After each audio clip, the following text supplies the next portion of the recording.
Boa noite, queridos irmãos. Que a paz do Cristo esteja com todos.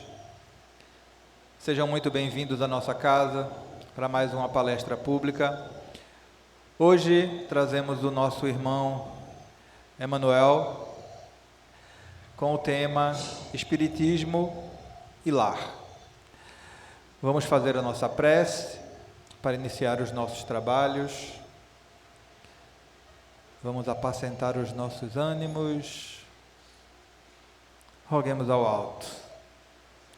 Querido Mestre Jesus, querido mentor e irmão Moacir, te agradecemos mais uma vez essa oportunidade de aqui estar, bebendo dessa fonte viva que é o Evangelho do Cristo. Que possamos hoje, através do que aqui será ministrado, sair daqui um pouco melhor do que aqui chegamos.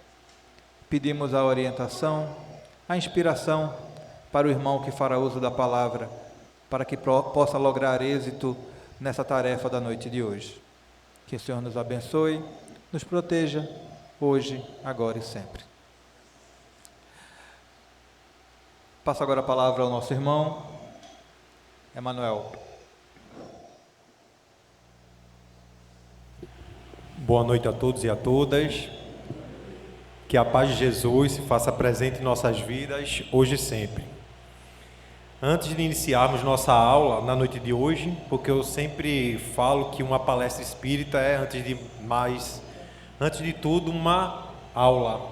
Porque o Centro Espírita, ele cumpre a função de hospital, né, hospital de almas, né, hospital espiritual, cumpre também a sua função de templo, né, templo religioso, porque nos religa ao sagrado, à divindade, e também à escola, né? Uma escola de almas, porque a gente aprende no Centro Espírita sobre a vida, sobre os nossos relacionamentos, sobre a nossa relação conosco mesmo, com Deus, com o mundo. E o tema da noite de hoje vai falar muito sobre isso, né? A nossa relação com o próximo e esse próximo mais próximo, que são aqueles que convivem conosco no ambiente familiar, ou seja, no nosso lar. Não o nosso lar, a colônia espiritual, mas o nosso lar aqui na Terra, né, no mundo material. Deixo um abraço fraterno do Grupo Espírita Regeneração, que é o centro que nós colaboramos, como também da Comissão Estadual de Espiritismo, e agradecemos o convite feito aqui pelo Centro Espírita Moacir. Esse tema, Espiritismo e Lar, ele se encontra no livro Estudando a Mediunidade, de Martins Peralva. Obviamente a gente vai trazer aqui uns outros trechos, né, de outras literaturas, tanto da obra de Allan Kardec, como também de outros autores, tanto espirituais como autores, né, encarnados, estudiosos da doutrina. Mas o cerne da nossa aula, da nossa palestra, vai estar no conteúdo desse capítulo 18 do livro Estudando a Mediunidade. O que eu achei interessante, quando a Milena me fez o convite, passou o tema e fez a proposta, né? Geralmente os centros eles orientam que o palestrante faça sua pesquisa em determinada obra, mas também deixa livre para que a gente possa fazer a pesquisa de forma diversa, de maneira diversa. Mas o que eu achei interessante é que quando ela me passou o tema Espiritismo e Lar e disse que esse tema estava em um dos capítulos do livro Estudando a Mediunidade, vejam só, nós estudamos a doutrina espírita há tanto tempo e naquele momento eu fiquei, poxa, estudando a mediunidade e falar de espiritismo e lar, o que é que o lar tem a ver com mediunidade? Se a gente tem aquela ideia, nós cristalizamos, né? A gente, de certa forma, modulou a mediunidade a apenas o centro espírita. E aí a gente vai começar a nossa introdução trazendo aqui duas reflexões importantes. A primeira reflexão é sobre o fato da mediunidade não estar apenas atrelado ao centro espírita.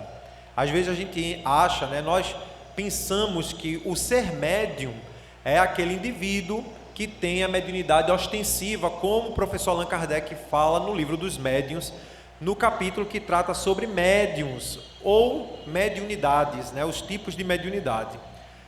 Kardec ele vai dizer para nós que todos nós encarnados somos mais ou menos médiuns. Esse é o termo que ele usa, né? Mais ou menos médiuns. E depois ele vai explicar que esse mais ou menos em ser médium, é no sentido de que todos nós, pelo simples fato de sermos espíritos encarnados, nós temos essa ligação com o plano espiritual. Porque o que é ser médium? O que é a mediunidade? Mediunidade é a capacidade que todos nós temos de ter um contato com o mundo espiritual, com a dimensão espiritual. E o médium é aquele que intermedia os dois planos da vida, o mundo físico e o mundo espiritual. Quando Kardec vem falar que todos nós somos mais ou menos médiuns, ele está querendo só reconfirmar aquele trecho do Livro dos Espíritos, quando o próprio Kardec pergunta se os espíritos nos orientam os pensamentos. Podem os espíritos nos influenciar em pensamento? E os espíritos superiores dizem a Kardec que sim, muito mais do que a gente imagina, inclusive muitas das vezes são os espíritos que nos orientam. Às vezes a gente está com uma dúvida, não tem aquele desenho, né? Quando na minha infância passava muito Tom e Jerry, e às vezes o Tom queria fazer uma maldade com o Jerry e aparecia o anjinho e o diabinho, né? Ali soprando, vai, machuca ele, persegue, e o anjinho dizendo, não, bichinho, um ratinho inocente. Então os espíritos, de certa forma, estão o tempo inteiro literalmente soprando aos nossos ouvidos. Agora, óbvio, nós não somos marionetes nas mãos dos espíritos, nós temos consciência e livre arbítrio. Esses dois pontos são os pontos que nos diferenciam do reino animal. Kardec ele vem falar do reino da natureza, né? Reino mineral, vegetal, animal e o reino hominal. Ele coloca o homem em destaque do reino animal porque nós já temos consciência e livre arbítrio, coisa que nossos irmãos animais ainda não possuem. E aí a gente vai começar a pensar que quando a gente vê que os espíritos nos influenciam o pensamento e que todos nós somos mais ou menos médios, e aí eu vou focar muito nesse detalhe do mais ou menos médios, porque ele vai trazer a distinção. Chico Xavier ele era médium ostensivo, Divaldo Franco, médium ostensivo, Ivone do Amaral Pereira, médium ostensivo, Emmanuel, que danado é médium ostensivo. São aquelas pessoas que têm a faculdade da percepção do mundo espiritual de forma mais intensa. Para a gente ter uma ideia, no filme de Divaldo, mostra uma cena bem interessante, que ele sempre narrou nas palestras e no filme foi retratado.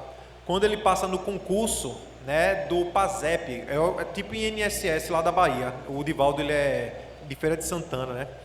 E aí quando ele passa no concurso, que ele chega lá no escritório para trabalhar, aí a moça que está lá no escritório fala, ó, Divaldo, não tem mistério não, quando chegar alguém aqui para ser atendido no balcão, você pega o nome completo, o número de cadastro e procura ali naquele fichário. Na época não existia computador, né, que a gente botava o nome e já aparecia tudo. Era um fichário onde tinha os documentos lá, registrados, né, arquivados. E aí, quando ela está explicando para Divaldo, aparece um senhor e uma senhora no balcão. Aí Divaldo vai até o balcão, pois não, boa tarde. Aí a moça fala, meu Deus, mandaram um rapaz louco aqui, né? Porque ela não estava vendo ninguém, e Divaldo foi atender um casal de senhores.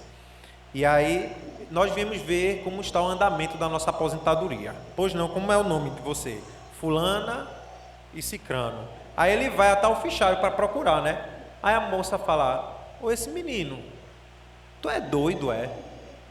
Ele, por quê? Estás falando com quem? Oxe, com aquele senhor, aquela senhora ali no balcão. Menino, não tem ninguém naquele balcão não. Tem sim, seu fulano e dona fulana. Aí quando eles procuram no arquivo, que eles puxam a ficha, logo na entrada do envelope tinha um carimbo, falecidos. Aí Divaldo, ele já tinha noção de que tinha mediunidade ostensiva, e olha para a moça, ele conta para ela que é médium, e ela fala, então vamos fazer o seguinte, para ninguém ele chamar de louco, e você não ser exonerado do cargo público, porque existia, como até hoje existe, mas imagina isso há 70 anos atrás, muito preconceito.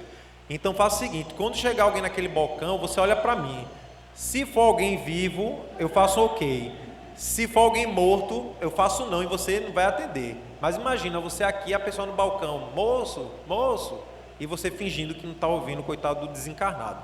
E com Chico Xavier aconteceu dele subir no ônibus, pagar a passagem, rodar a catraca e ficar em pé. E o cobrador, na época tinha cobrador de ônibus, ô moço, o senhor não vai sentar não? Eu vou sentar onde? Se os lugares estão tudo ocupados.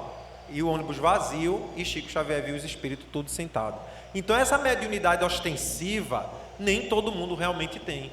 Mas todos nós temos sensibilidade, nós temos intuição, nós temos pressentimentos, nós temos sonhos. Quem aqui nunca recebeu um aviso num sonho? Quem aqui nunca chegou num ambiente e sentiu aquela energia pesada daquele ambiente? Quem aqui nunca apertou a mão de uma pessoa e já sentiu uma coisa muito boa? Poxa, aquela pessoa me traz uma paz. Mas também já tem gente que a gente aperta a mão, já dá um choque, aquela energia negativa.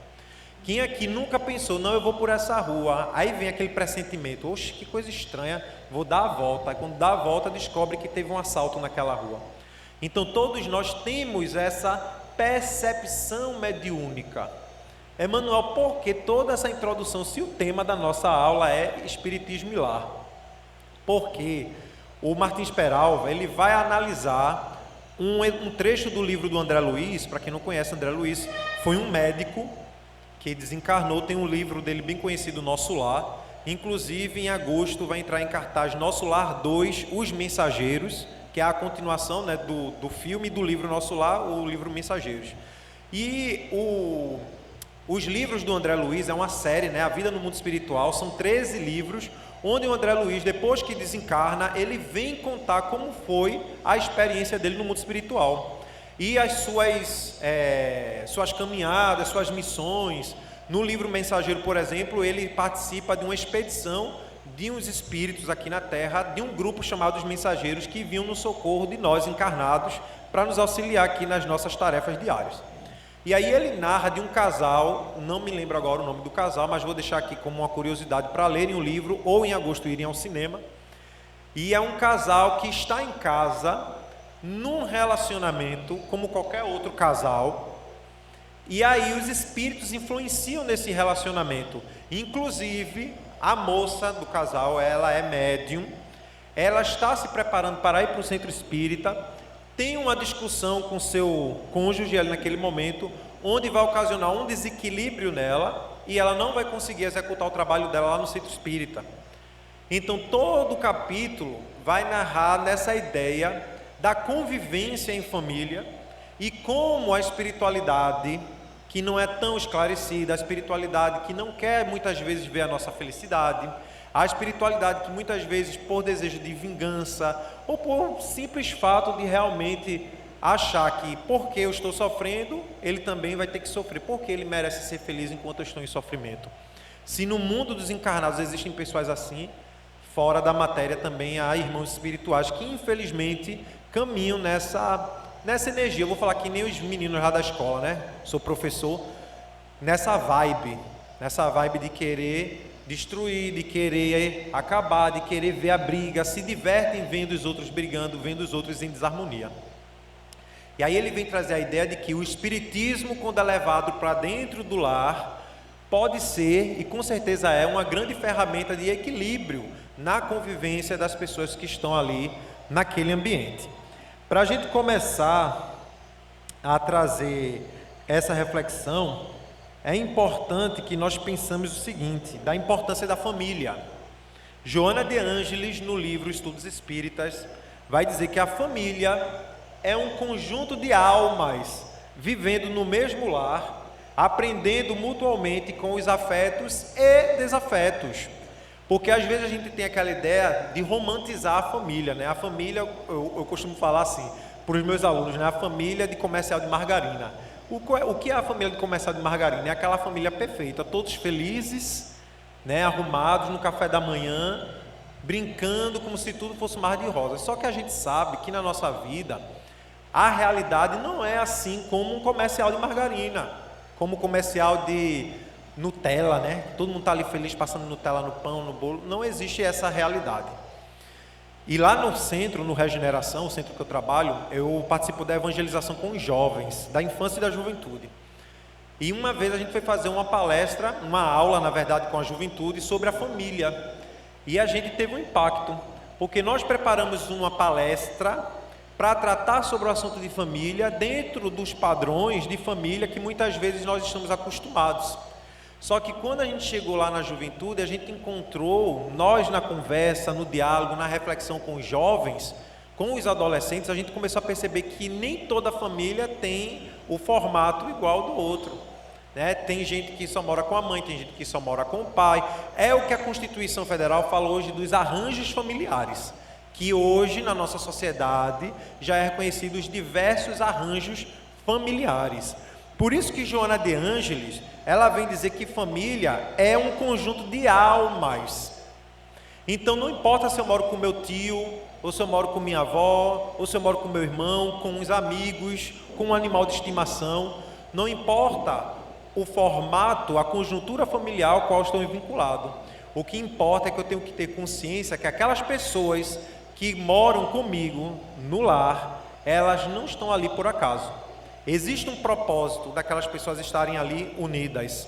E é sobre isso que o Martins Peral vai falar do espiritismo e lar. Nesse sentido de nós estamos ali convivendo em família, com aquelas pessoas, sabendo que o tempo inteiro nós estamos nessa troca, nessa simbiose mental, porque a influência espiritual, ela advém através do pensamento. Não é por acaso que Jesus, ele orientou durante toda a sua passagem aqui na Terra, o tempo inteiro ele falava: ora e vigia, presta atenção nos teus pensamentos, tranca-te no teu quarto íntimo, eleva teu pensamento para orar a Deus, para manter os bons pensamentos, para que nós possamos estar o tempo inteiro assegurados pelos benfeitores espirituais.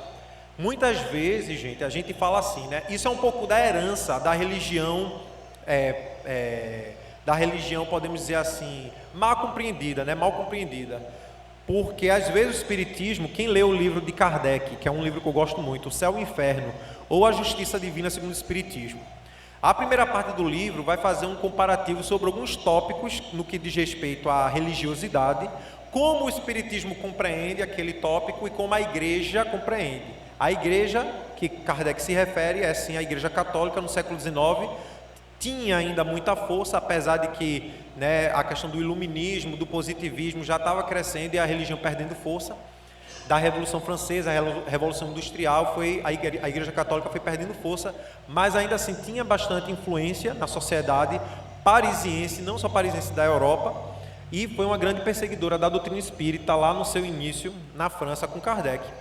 E aí ele faz esse comparativo, então ele vai falar o que é o céu, segundo o Espiritismo, segundo a Igreja, o que são os anjos, o que são os demônios, segundo o Espiritismo, segundo a Igreja.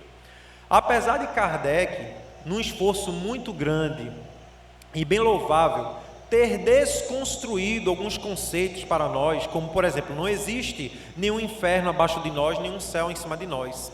Não existe nenhum ser ao qual o mal de todo mundo está ali empregado nele, que ele tem um tridente com um chifre. Não existe anjos com asas e auréolas. Isso tudo tem toda uma figuração, um simbolismo, obviamente que tem todo o nosso respeito, porque faz parte da fé de um conjunto de pessoas que compartilham a caminhada conosco, mas Kardec ele desconstrói alguns conceitos. Porém, como nós somos espíritos imortais, e a gente vem trazer nossos arquétipos de outras existências, a gente vai muitas vezes se comportar com a doutrina espírita conforme nossa compreensão religiosa do passado. Então, por exemplo, o espiritismo não tem céu e inferno, mas eu já ouvi muitos espíritas falar assim: eu vou fazer campanha do quilo para quando eu desencarnar eu ir para o nosso lar. Olha, tu faz coisa boa, perdoa teu próximo para tu depois, quando desencarnar, não ir para um umbral. A vontade de ir para o nosso lar e o medo de ir para um umbral acaba se assemelhando muito à herança do céu e o medo à condenação ao inferno. Quando a gente comete algum equívoco e a gente fala, eu tenho certeza que isso foi o obsessor que me influenciou, a gente está tendo o mesmo discurso de falar, isso aqui eu fiz porque foi o diabo que me atentou. Então a gente tirou o diabo, mas botou o obsessor, tirou o anjo da guarda, mas botou o guia espiritual. Então existem alguns conceitos que a gente meio que substitui de forma inconsciente, obviamente, porque a gente já traz essa herança, esse peso da culpa, do castigo, do pecado ainda muito forte. Mas a influência espiritual que estará vinculada a nós vai depender única e exclusivamente de como está vibrando os nossos pensamentos. Por isso que quando a gente vai dar aula para a evangelização, para as crianças, eu usei um exemplo do modem, né? Que eu falei para as crianças que a nossa mente é como se fosse um modem, onde a gente se conecta à internet. E a gente vai ali, mandando sinais de Wi-Fi. E existe um monte de gente com celular querendo que a senha da nossa rede de internet para se conectar à nossa rede de internet, que são os nossos pensamentos. Se a nossa senha for vingança, só gente ruim que vai conseguir acessar a nossa rede de internet. Se a nossa senha for perdão, só gente legal que vai conseguir acessar a nossa rede de internet. Então, qual é a senha que nós estamos oferecendo às pessoas? Vingança ou perdão? Quais são as pessoas que estão se vinculando à nossa rede de pensamento? Pessoas boas ou pessoas não tão legais? Eu estou falando aqui numa linguagem de como a gente falou para as crianças, para elas entenderem que o pensamento também atrai companhias espirituais para perto de nós. Pois bem, no livro do Martins Peralva, ele vai trazer o seguinte: o conceito de família, né? Ele vai falar que a família é o núcleo mais importante da sociedade, pois será o primeiro contato que o espírito terá ao reencarnar. Gente, a gente não pode esquecer disso. Quando a gente encarna na Terra, ou podemos falar reencarna, o primeiro contato que a gente vai ter no mundo físico são com as pessoas da nossa casa. São com as pessoas da nossa casa. E aqui eu estou falando pessoas para deixar bem abrangente mesmo, bem, sabe, plural, bem diverso. Mas será com as pessoas da nossa casa que os espíritos vão ter o primeiro contato e vão dar os seus primeiros passos na situação que a gente compreende como ético e moral. Eu trabalho em escola, hoje eu estou trabalhando com a educação infantil,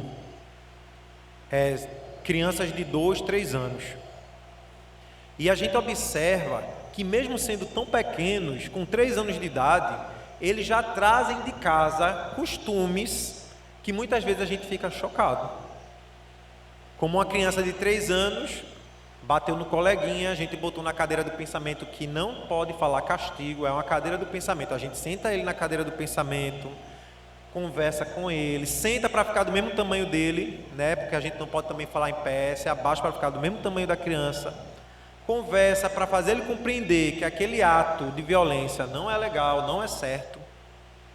E a criança de 3 anos olhou para mim e falou: pois, tio Emanuel, amanhã eu vou vir com uma faca e vou picotar ele todinho.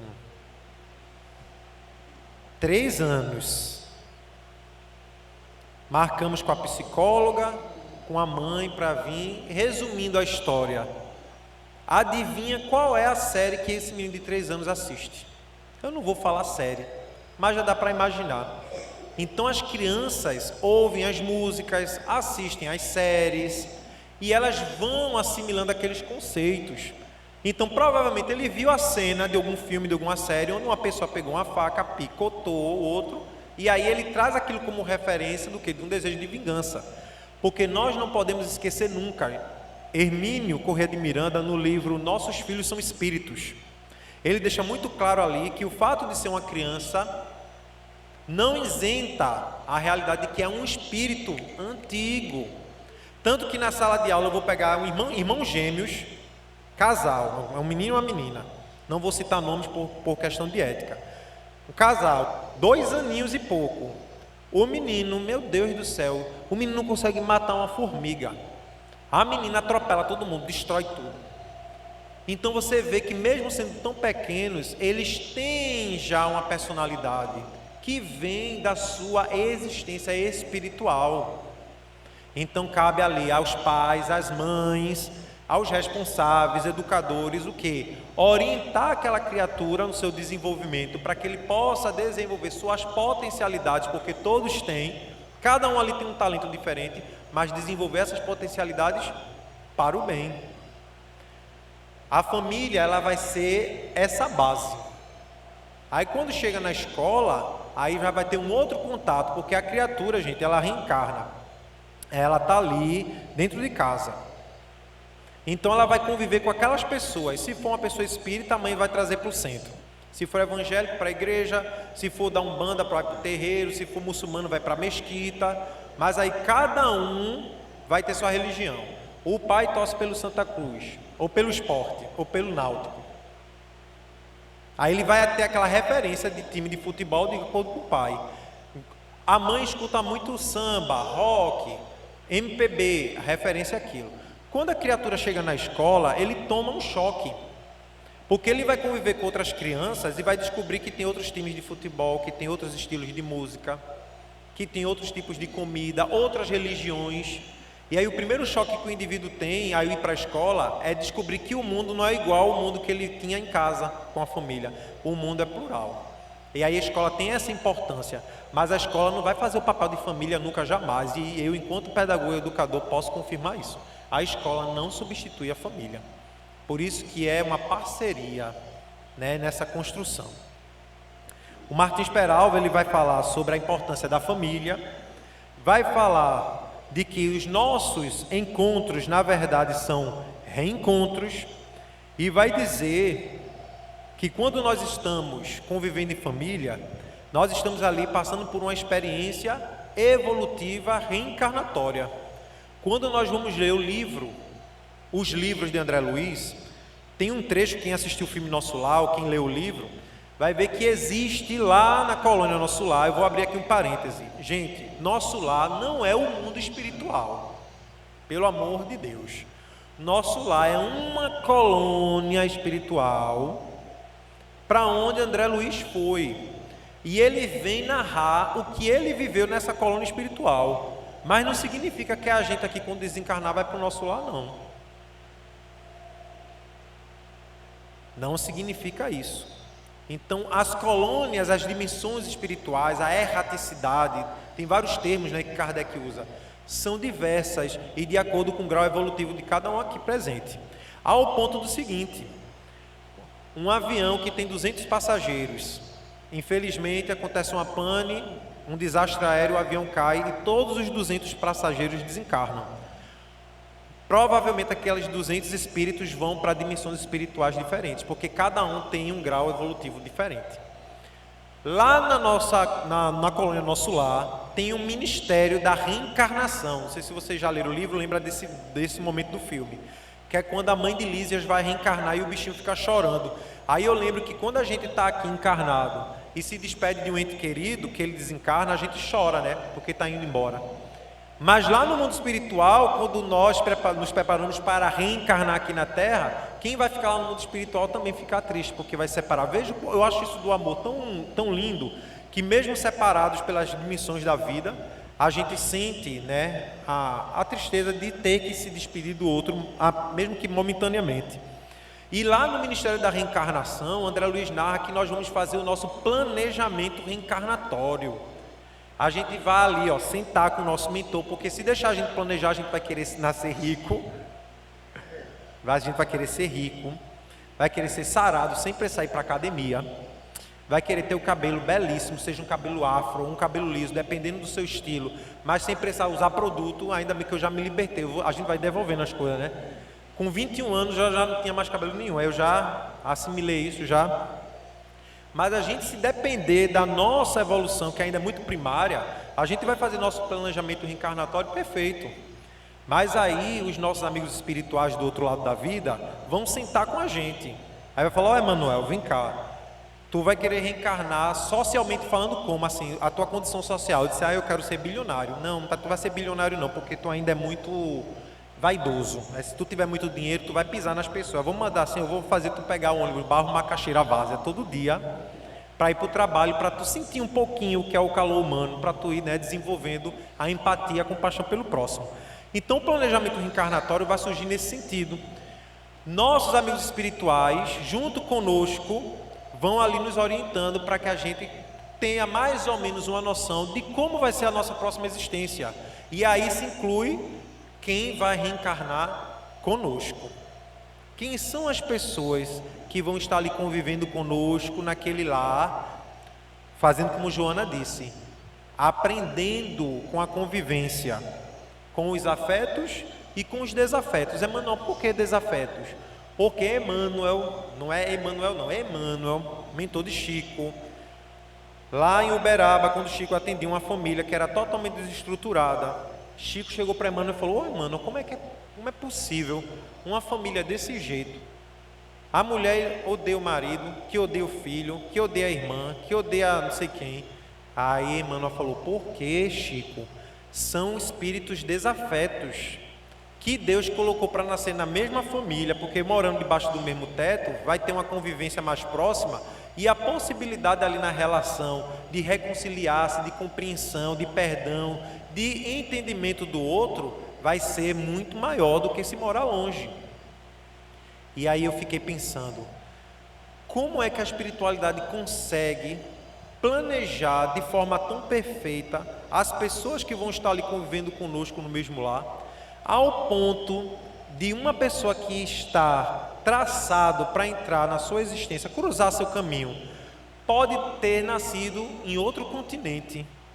E às vezes você vai trabalhar bem muito, juntar um dinheiro para passar as férias em um país da Europa, que era seu sonho conhecer, sei lá, a Espanha. Quando você está lá na Espanha, você conhece a pessoa a qual no seu planejamento reencarnatório estava marcado para ter uma história com você de convivência. Porque quando está na programação, as coisas acontecem. Agora, óbvio, nós temos o livre arbítrio. Por isso que Emmanuel também falava para Chico, muitas vezes quando nós desencarnamos e chegamos no mundo espiritual, a gente se decepciona, porque muitas vezes a gente não consegue fazer 10% do que estava no planejamento. Porque quando nós estamos na matéria, nós ficamos subjugados aos sentidos. O que são os sentidos? Eu vejo uma roupa na vitrine da loja, custa R$500, mas meu salário é R$1.200. Mas eu sei que não vai dar para pagar, mas mesmo assim eu vou lá e compro. A visão, o desejo, o sentido sensorial, do toque, o desejo da matéria, tudo isso vai influenciar para que nós muitas vezes tenhamos dificuldade de concretizar nossos planejamentos. Martins Peralva fala no livro, no capítulo, Espiritismo e Lar, dizendo que quando nós reencarnamos, nós passamos pelas experiências aqui no mundo material convivendo com o outro, e que ele classifica essa convivência em 5. Emmanuel, como assim? Ele fala diretamente em casais, pessoas que se unem, no matrimônio. Mas aqui eu vou pedir permissão ao autor para abranger isso, e não só apenas casais, mas todos aqueles que convivem sim no seu familiar, porque pode ser que aqui tenha algum filho que não tem um bom relacionamento com o pai ou com a mãe, ou o contrário, uma mãe ou um pai que não tem um bom relacionamento com o filho, ou então pode ser um genro que não tem um bom relacionamento com a sogra, e a gente sabe que na família a gente tem essas dificuldades. Quando a família é pequena, que tem umas 5, 6 pessoas, a gente vai controlando. E quando são aquelas famílias que às vezes é uma casa que era do bisavô, o bisavô desencarnou, deixou de herança, dividiu em várias casinhas, mora todo mundo ali naquele mesmo terreno, umas 50 pessoas morando junto. Eu conheço família que é assim, e é uma luta, é uma provação. E aí o Martins Peralva vai falar o seguinte: casamentos, mas vamos falar parentesco, podemos dizer assim, parentesco acidentais, relacionamentos acidentais, relacionamentos provacionais, relacionamentos sacrificiais, relacionamentos afins e relacionamentos transcendentais. Aí vamos analisar um por um desses. Ele vai falar que o relacionamento acidental, quando eu li logo esse termo, meu Deus, casamento acidental, matrimônio acidental, mas o que mais escuta na doutrina espírita é que não existe o acaso, que não existe acidente, que tudo tem um plano, que tudo tem um porquê. Então, o que seria esse acidental? E aí no livro ele vem dizer que esses relacionamentos acidentais são encontros de almas inferiorizadas ou ainda muito materializadas por efeito de atração momentânea, sem qualquer ascendente espiritual. E aí ele vai falar que muitas vezes nas nossas relações a gente tem muito o apego pelo outro, pelo olhar e pelo desejo. Eu vou falar aqui de uma forma, a gente fez essa aula para a juventude, porque o jovem tem muito esses conflitos, eles estão na flor da idade e falam muito sobre sexualidade e tudo isso. Mas às vezes a gente está numa festa, numa balada, está no carnaval, está lá no São João de Caruaru, e a gente avista aquela pessoa e sente um desejo enorme de beijar aquela pessoa. E às vezes a gente chega perto da pessoa, conversa e consegue saciar esse desejo que vem através do quê? Das questões sensoriais, o olhar, o paladar, o toque. Então a gente vai lá, deseja aquela pessoa, concretiza a realização do desejo, E muitas vezes, por questões aí que vão fazendo links, né? Quem estuda psicologia, principalmente nessa área da afetividade ou da carência afetiva, a gente vai ver que às vezes a gente encontra uma pessoa numa festa, num restaurante, visualmente ela nos chama a atenção nas questões sensoriais, a gente vai ter um contato físico com aquela pessoa e se apaixona. Se apaixona, não consegue trabalhar, não consegue mais viver, é só mandando um WhatsApp para essa pessoa e pergunta para a pessoa onde a pessoa está de manhã, se já almoçou, se já chegou em casa, aí vai virando aquela obsessão. A pessoa não pode olhar para ninguém na rua, que a gente já fica nervoso, já fica estressado. Esse tipo de relacionamento é o que Martins Peralva fala do relacionamento acidental. Não porque foi um acidente, e sim porque foi um relacionamento que se iniciou meramente por um desejo e que deu continuidade meramente por conta de carências afetivas e pelo desejo da posse. Essa é a minha namorada, esse é o meu namorado, é o meu filho, vai fazer o que eu quero, que nem na novela. Quando eu estou me arrumando, às vezes minha mãe está assistindo a novela que passa nesse horário das 6, que tem uma mãe que quer que todo jeito o filho seja padre. E ela fala, não, meu filho vai ser padre porque ele é meu filho e ele vai fazer o que eu quero, aquele desejo da posse, do medo, da frustração do outro não conseguir condizer às suas expectativas, porque o grande mal do relacionamento na atualidade é que nós somos tão egoístas que a gente projeta no outro aquilo que a gente quer que ele seja. E a gente está tão carente que nós criamos uma ilusão mesmo mental, Roçando Clinge fala isso. A gente cria no outro uma ilusão do que a gente queria que ele fosse. Enquanto está namorando é ótimo, porque a gente namora, às vezes trabalha a semana todinha, né? Tem casal que trabalha a semana todinha, chega no domingo, vai no Recife Antigo, vai lá na Praia de Boa Viagem, vai no cinema, se encontra de vez em quando. Quando casa, que vai morar junto, que vai ver as manias da pessoa, aí aquela máscara cai. E aí eu fico com raiva da outra pessoa, porque a outra pessoa não supre as minhas projeções afetivas, da minha carência. E aí vai desencadear um monte de coisa ruim, conflitos, mágoa, rancor, desejo de vingança, aquela vontade de destruir a vida do outro, desejar o mal para o outro, não, ele não vai ser feliz nunca, e fica ali aquela perseguição. Isso é o que Martins Peralva fala dos relacionamentos acidentais. São aqueles relacionamentos que se iniciam apenas pelo desejo e que infelizmente têm consequências muitas das vezes desastrosas, né? Que só vai gerar mágoa, só vai gerar sofrimento, e que aí se cria o que? O vínculo do desafeto nesse sentido. Aí ele prossegue falando dos relacionamentos provacionais. São reencontro de almas para reajustes necessários à evolução de ambos.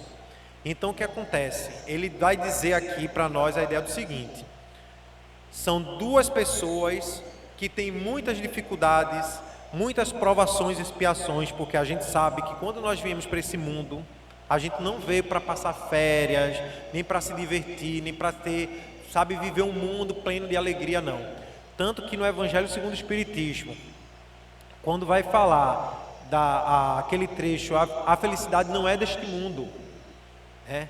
Vai dizer que nos mundos de regeneração, a felicidade ainda não existe em plenitude, é apenas a aurora da felicidade. Ou seja, a gente idealiza o que nos traz felicidade, só que a gente ainda não consegue alcançar aquilo, porque a gente busca a felicidade daquilo que não vai trazer felicidade. Emmanuel, como é isso? No Livro dos Espíritos, Kardec pergunta: o que é o mal? E os Espíritos respondem a Kardec: o mal é tudo aquilo que nos afasta de Deus, e o bem é tudo aquilo que nos aproxima de Deus. Ora, muitas das vezes fazeis coisas que gostais, porém te afastas de Deus. A espiritualidade quis dizer a Kardec o seguinte: que nós gostamos de fazer coisas, nós nos comprazemos por coisas aqui na terra, mas que nem sempre essas coisas que a gente faz, que a gente gosta, que a gente sente prazer, nos aproxima de Deus. Aí vai ser a reflexão de cada um. Poxa, o que é que eu faço? O que é que eu penso? O que é que eu gosto? Que ainda não é algo ideal para me aproximar de algo mais transcendente, de algo mais, sabe, iluminado.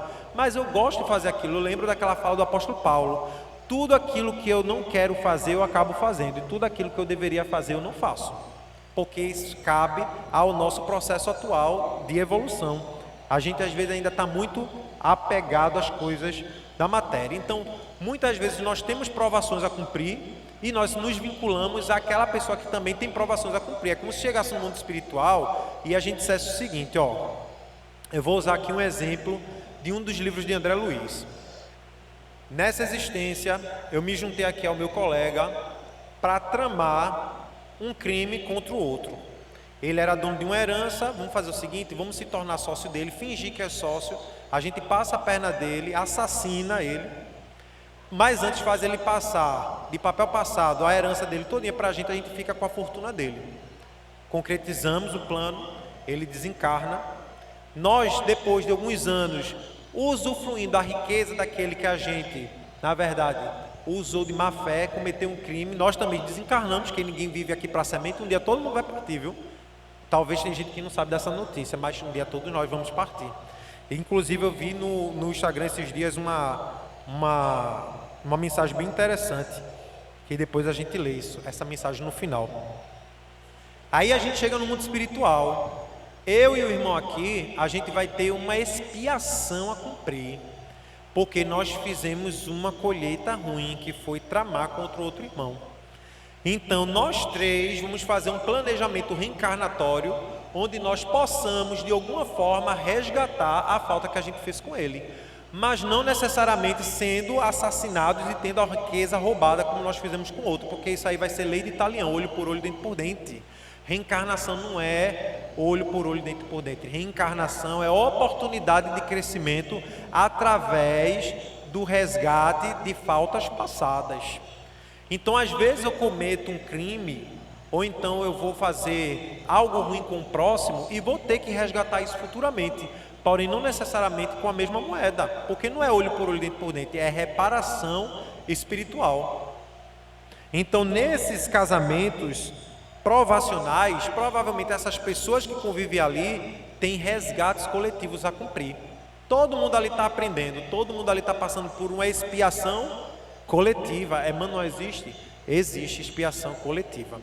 Às vezes são pessoas que se juntam para fazer uma maldade e ali recebem uma oportunidade de estar todo mundo junto, passando por uma dificuldade, para poder aprender junto, evoluir junto, reparar o erro junto e seguir crescendo, evoluindo junto.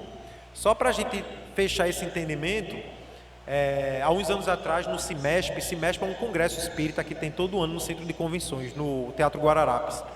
Veio um médico da AME, da Associação de Médicos Espíritas, o nome dele é Dr. Décio Iondoli. Tem um livro dele muito bom, que é Da Alma ao Corpo Físico.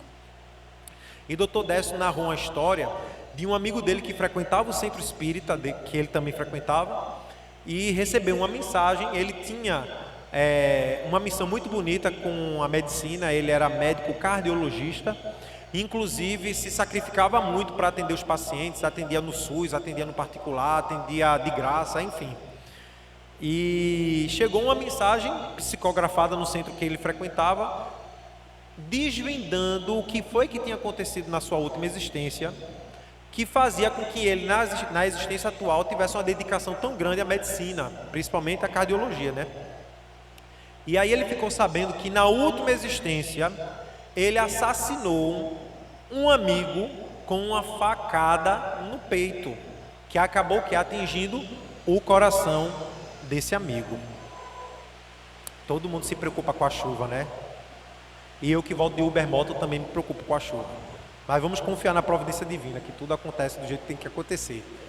E aí o que acontece? Ele desencarna, chega no mundo espiritual, reencontra aquele amigo que ele assassinou com a facada no peito. Ali vai ser feita uma programação reencarnatória para que aquele amigo, vejam só a programação como vem dos dois lados, com que o amigo que foi assassinado perdoasse o assassino e aquele que foi assassino reparasse o erro do crime cometido. Como foi feito o planejamento deles? Aquele que foi assassinado reencarnou primeiro, porque ele ia ser pai do assassino dele da sua última existência. Ou seja, aquele que deu a facada no coração reencarnou mais tarde como filho. Então ele ia aprender a perdoar o assassino da outra vida amando o filho. E aquele que havia cometido o crime, que nasceu como filho daquele que ele assassinou, se dedicou arduamente a se formar em médico, cardiologista, para poder salvar muitas vidas de pessoas que sofriam de doenças do coração, porque na última existência ele matou alguém com uma facada no coração. Então foi um aprendizado, um resgate duplo. Provavelmente ali duas almas que tinham ligação, pai e filho, ligados através de um crime do passado, ali os dois aprendendo, um a perdoar o outro e um a resgatar a falta do crime com o outro, através de uma convivência em família. Terceiro tipo de relacionamento, relacionamentos sacrificiais. Reencontro de uma alma mais evoluída com outra alma mais inferiorizada, com o objetivo de redimi-la. Ou seja, geralmente são pessoas que já têm um grau de evolução maior, convivendo com aquelas criaturas do umbral que vêm estressar a vida da gente, que vêm aperrear a vida da gente, que vem tirar a gente do sério. A gente vai para o centro, feito a gente está aqui no centro agora ouvindo, estudando espiritismo, aí vai tomar o passe, vai, sabe, fazer a fluidoterapia, vai conversar e volta para casa bem leve. Eu não sei vocês, mas eu quando volto do centro, eu volto assim, eu vou vendo os passarinhos na rua, tudo para mim é perfeito. É quando eu chego em casa, aí eu estou falando isso aqui porque todos nós temos isso.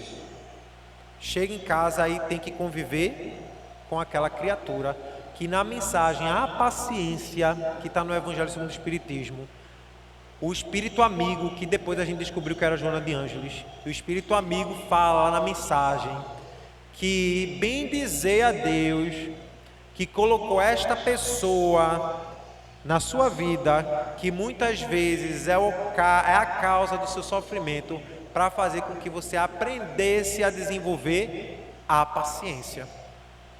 Então, às vezes, aquele indivíduo que está ali, ele está ali para fazer a gente aprender a ter paciência.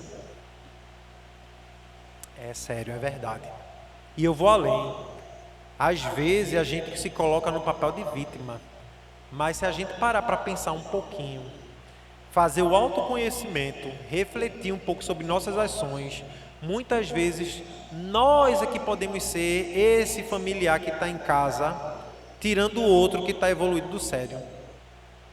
A gente vive nessa relação no convívio em família. Então, os relacionamentos sacrificiais são pessoas que geralmente têm uma evolução muito grande, ajudando aquelas outras que não estão tão adiantadas a também alcançar o seu progresso espiritual. Vai dar trabalho, porque o fato de ser mais evoluído que o outro, não necessariamente vai dizer que eu vou estar bem o tempo inteiro, com paciência o tempo inteiro, que eu vou ser... Chico falava assim, ser bom não é ser bobo. Às vezes a gente escuta falar, olha, pede para fulano que ele é bonzinho. Aí de tanto que o outro é bonzinho, que é bonzinho, aí todo mundo vai montando. Por isso que a gente tem que falar, Jesus tem uma parte do texto bíblico, não está no Evangelho segundo o Espiritismo, mas está no Novo Testamento, onde Jesus fala assim, que nós devemos ser pacíficos como a pomba, mas prudentes como a serpente, que sempre está em alerta. Porque ser bom não é ser bobo. Ser uma pessoa boa não é ser conivente com o erro. É ter misericórdia, mas não conivência com o erro outro. E eu vou abrir um parêntese aqui que eu lembrei de uma fala de uma jovem, né, da mocidade, lá do Regeneração, que ela falou assim para mim, ô tio Emanuel, então quer dizer que se a gente tiver num relacionamento tóxico, a gente tem que aguentar o relacionamento tóxico porque a gente é mais evoluído e o outro não é, a gente tem que aguentar? Não é isso que o Espiritismo está falando. Tem um relacionamento tóxico, abusivo, onde aquela pessoa só lhe oprime, subjuga, lhe inferioriza, não tem nada a ver com você estar ali convivendo com uma pessoa que você tem uma ligação de afeto, mas que tem alguns vícios, que você, por estar um pouco mais adiantado, pode colaborar a essa pessoa superar os seus vícios. Agora, óbvio, a gente não vai entrar num círculo de sofrimento, de depressão, de tristeza, para poder tirar o outro do buraco, porque cada um de nós temos a nossa caminhada. Cada um, quando Jesus falou com o mancebo rico, com o jovem rico, mestre, o que é que eu tenho que fazer para herdar o reino dos céus? Os judeus tinham medo de não ir para o céu, porque toda vez que eles encontravam Jesus era para perguntar, o que é que eu faço para ir para o céu? para herdar o reino de Deus. Jesus falou, dá tudo que tu tem, não no sentido que era para o jovem dar mesmo dinheiro, mas tipo, se desapega um pouco das coisas da matéria, pega a tua cruz, ou seja, pega teus problemas, tuas dificuldades, tuas sombras, seus pontos a melhorar e me segue. E às vezes é isso que Jesus fala para a gente quando a gente faz uma prece, uma oração, quando a gente reza, pedindo ajuda. Jesus aparece, não plasmado na frente da gente, mas através de alguém que dá um conselho, através de uma mensagem, numa rede social, no celular, através de uma conversa, através de uma pessoa no ônibus, na fila do banco, na farmácia, na escola. Às vezes Jesus consegue se comunicar com a gente de alguma forma. E Jesus está dizendo isso para a gente. Se desapega dessas correntes, essas carrancas, velha, que a gente fica arrastando, de mágoa, de rancor, de medo, sabe, de vingança. Deixa isso para trás. Pega a tua cruz, ou seja, pega esses pontos a melhorar, isso que tu sabe que precisa aprender para seguir em frente. E me segue, ou seja, não é um modelo e o guia? É um modelo e o guia. Jesus, a gente tem que imitar Jesus, minha gente. Tem que seguir mesmo. Mas para a gente conseguir seguir Jesus, não tem aquela história da porta estreita e a porta larga. A gente sabe que tem que passar pela porta estreita, e na porta estreita não passa bagagem não. Então essa bagagem que a gente está levando, que é pesada, deixa para trás, para a gente conseguir seguir Jesus. O quarto tipo de família, já se aproximando do final, são as famílias, os relacionamentos afins. São reencontros de corações amigos para a consolidação de afetos. Eu conheço pessoas assim, que vivem juntos há 30 anos, meu Deus, e você fica, menino, fulano e Beltrano.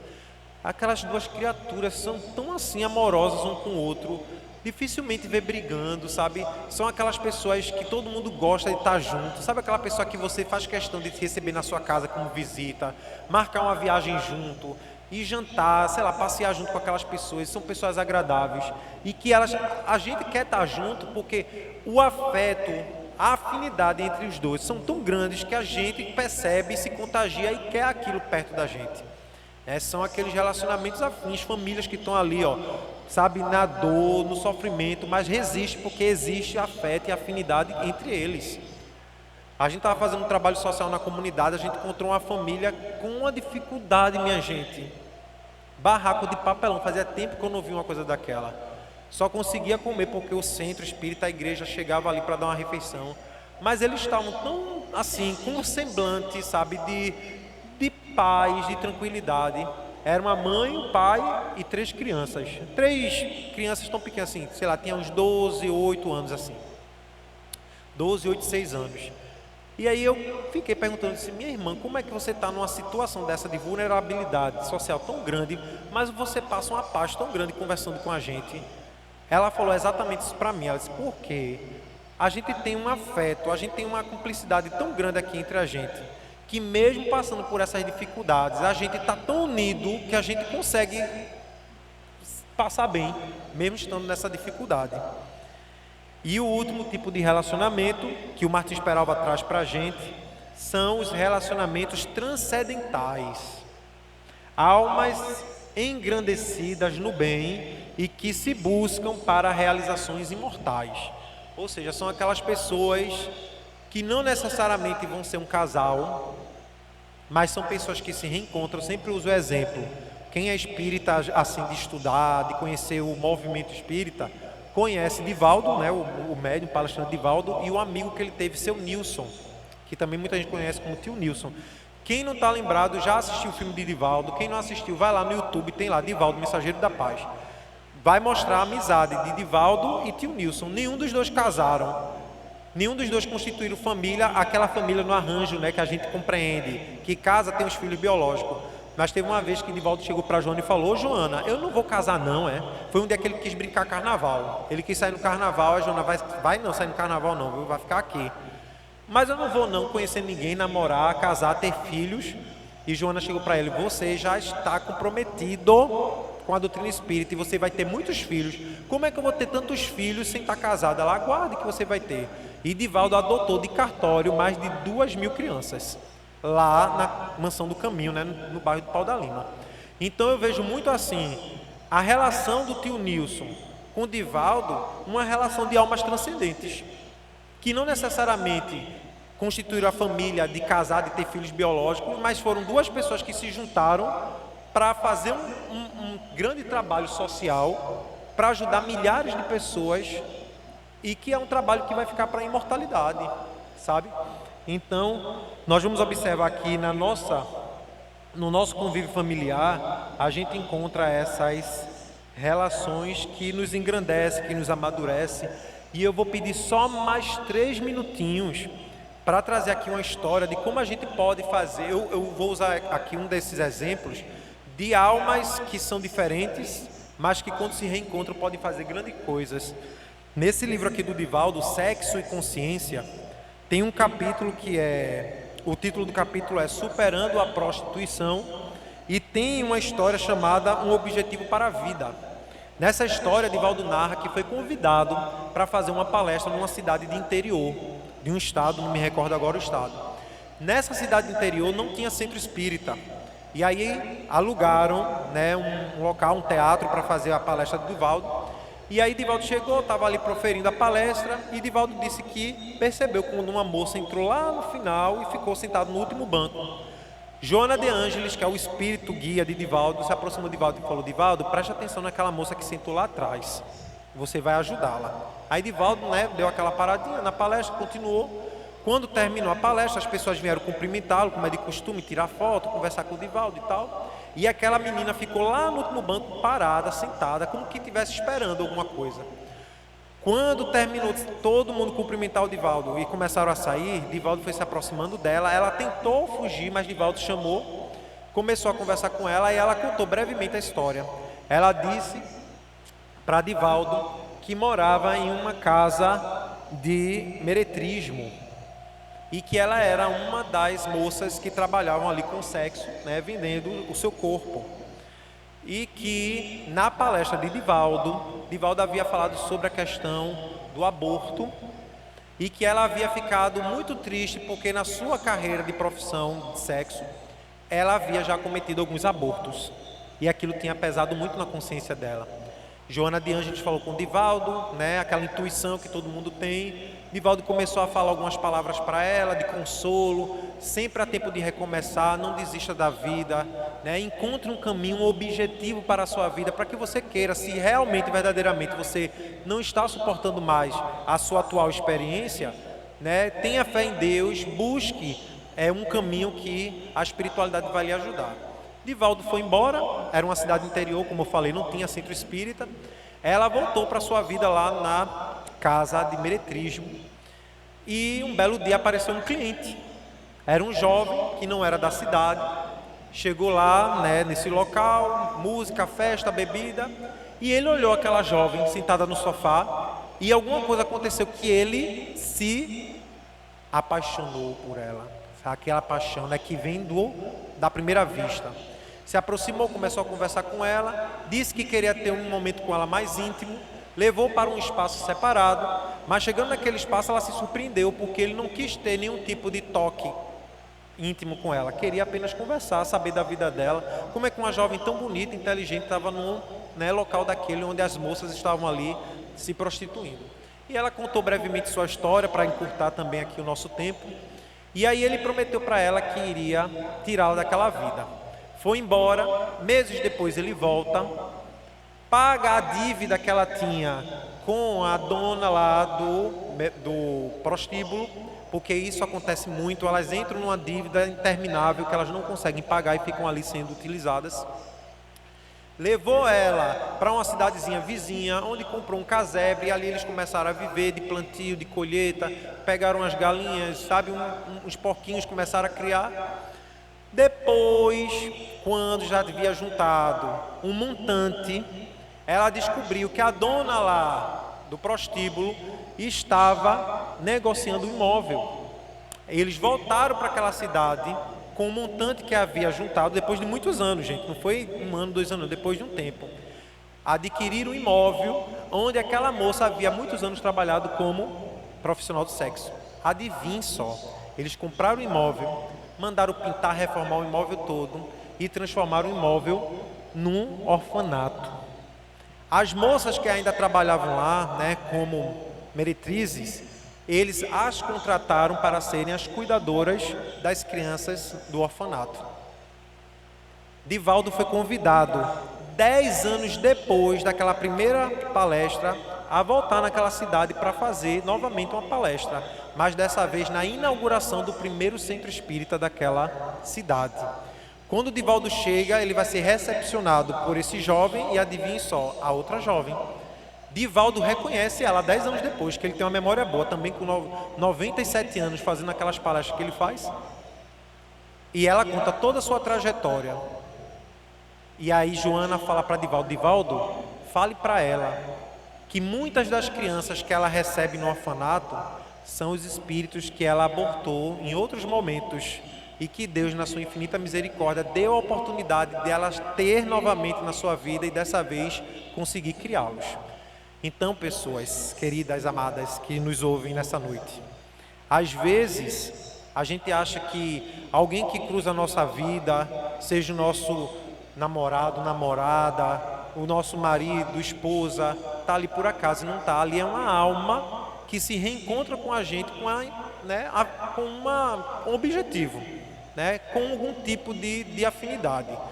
Se a gente vai estar ali os dois querendo aprender, espiar, afins, não importa, mas que a gente não perca essa oportunidade de estarmos em família, aprendendo um com os outros e tendo esses olhos de ver, ouvidos de ouvir, para conseguir crescer sempre em família. Lembrando, mais uma vez, que a família é o principal núcleo da sociedade e que muitas vezes, quando o indivíduo chega no convívio social em desequilíbrio, é porque ele teve uma convivência em família de desequilíbrio. Então, que Jesus nos abençoe sempre e nos fortaleça nessa caminhada. Muito obrigado.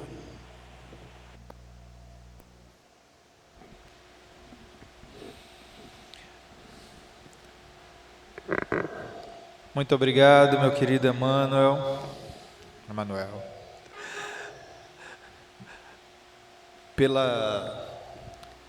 por essa palestra, por essa aula tão esclarecedora a respeito da família, que realmente é uma peça fundamental nessa nossa jornada evolutiva.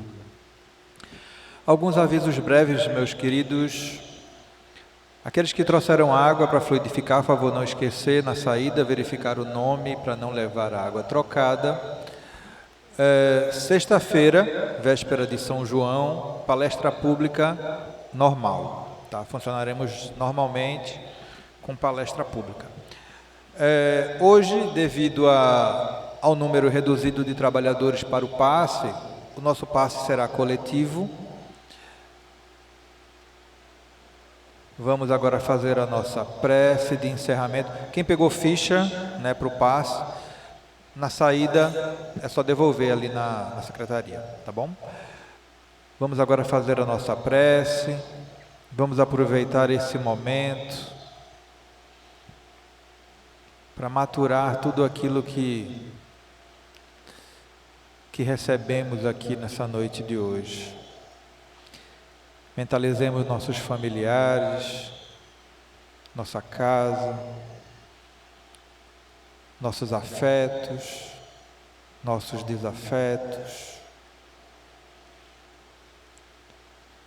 Querido Mestre Jesus, queridos mentores, agradecemos por mais uma oportunidade de aprendizado, aprendendo através do Evangelho do Mestre Jesus, que o único caminho para a evolução é o amor.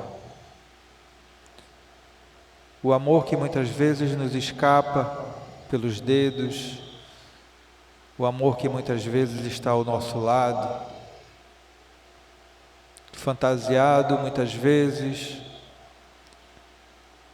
de desafeto, fantasiado de dor e de sofrimento. Que bom que hoje temos essa doutrina que nos ensina e que nos conduz ao caminho da evolução. que através do entendimento, do estudo, possamos enxergar as oportunidades que temos de evolução, que muitas vezes estão dentro do nosso lar, dentro da nossa casa, ao nosso redor, no nosso trabalho, na nossa escola, na nossa vizinhança, e nos passa desapercebido. Que possamos estar com olhos de ver e ouvidos de ouvir, com os nossos corações abertos para receber esse bálsamo que são os relacionamentos. Que o Senhor nos abençoe, nos proteja, nos guarde, nos dê um bom retorno ao nosso lar. Que a misericórdia do nosso Pai, que as bênçãos do nosso Senhor Jesus Cristo esteja com todos. Que assim seja.